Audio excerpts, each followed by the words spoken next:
আসসালামু আলাইকুম। এই যে আমরা চলে আসছি রসুন মার্কেট, ঐতিহ্যবাহী রসুন মার্কেট। এক সময় এই রসুন মার্কেটে অনেক কিছু ছিল। এখন দেখেন দোকানের দোকান, ঠিক আছে, দোকানের দোকান।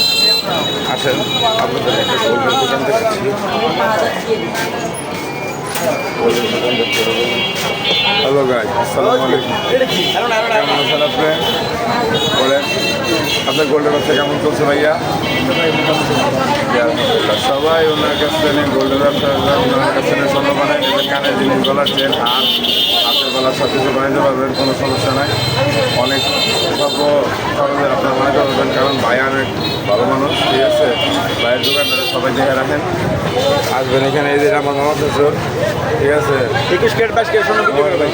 21 ক্যারেট 22 ক্যারেটের স্বর্ণ আছে, কোনো সমস্যা নেই। আপনারা দেখতে পাবেন, নিতে পারবেন, কোনো অসুবিধা নেই। দোকান ভালো মানুষ আছে, দেখেন কত সুন্দর। দোকানে মানুষ সবসময় ভিড় থাকে, কারণ ভালো ব্যবসা যারা করবে তাদের সাথে সবসময় মানুষ থাকে।